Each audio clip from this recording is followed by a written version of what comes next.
Your customer list may look impressive, but are you making the most out of it? Follow my video and I'll explain more. Hi, I'm Michael from MDH Accountants.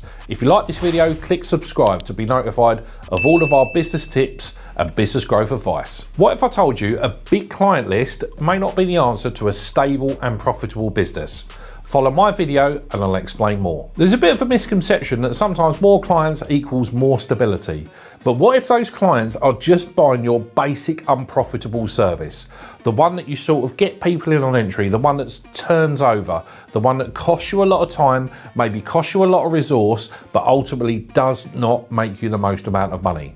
How many of those clients have you got within your business? One big area is purchase frequency.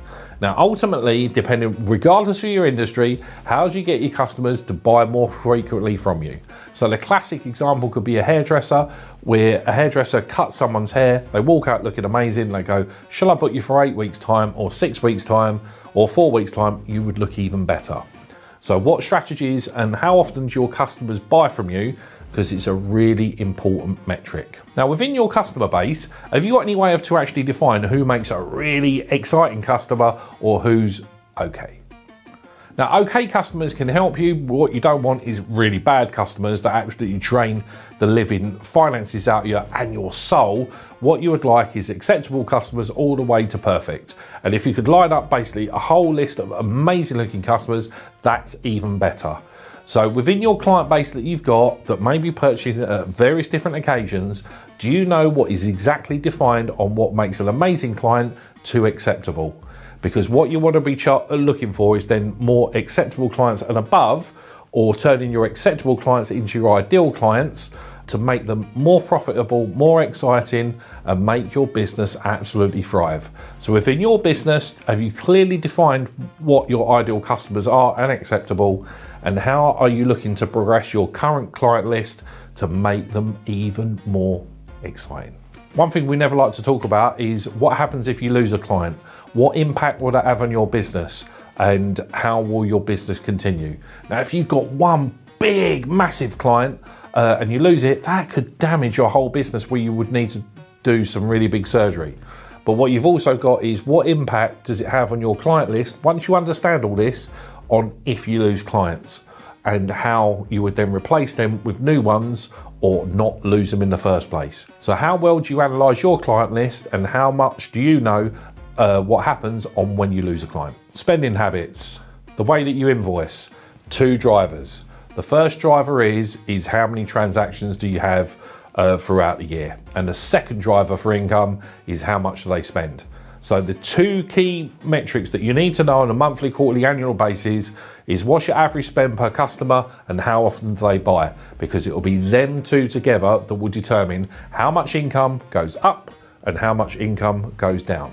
What's your average cost per transaction within your business and how often are your customers buying throughout a whole year? Now, I think it's a massive exercise where you could look at all these client lists and look at all the potential services that you're offering them.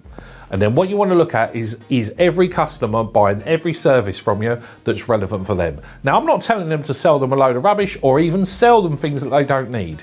But have you communicated with all your customers on everything that you do? Because they may not know that you actually do it. And it's easy to sell more products and more services to current customers because you already have that trust rather than it is looking for brand new customers. And sometimes what you can see when you're looking to grow a business, if you basically build out a customer list with opportunities, how many opportunities are in there to upsell services to your current clients? What would that be for you? Getting new customers and keeping them.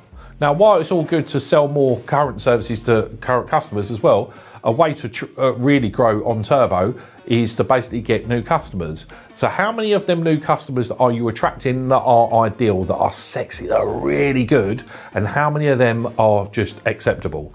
Now, normally in the real world, you sign up a bit of a range, you want them more on that end, but it's quite common, definitely within my business, people will test us out or we may need to fix their bookkeeping before we actually get more involved. Because we can't sit there and analyse the business and look at how the growth and look at how everything else is if the data's rubbish. So what can happen is we may need to sort out the bookkeeping, get it really clear before we can then build on and get a regular dashboard. So within your business, what's the process of you taking on new clients, getting them ones up to from acceptable to ideal, or just signing up ideal clients in the first place. I think that is a really interesting exercise, especially when you analyse where them customers also come from too. But that's another video. The true value of your client list is actually understanding it. What makes it tick, what makes it sexy, what makes it acceptable, and what is going on within that list. Because we all remember the really good clients, we remember the ones that really drive us mental, but it's the stuff in the middle that really determines whether we're successful or not, and whether we're profitable or really profitable. So by understanding the data and how that's driven with your client list will determine how successful you are as a business owner. So how well do you do that within your business?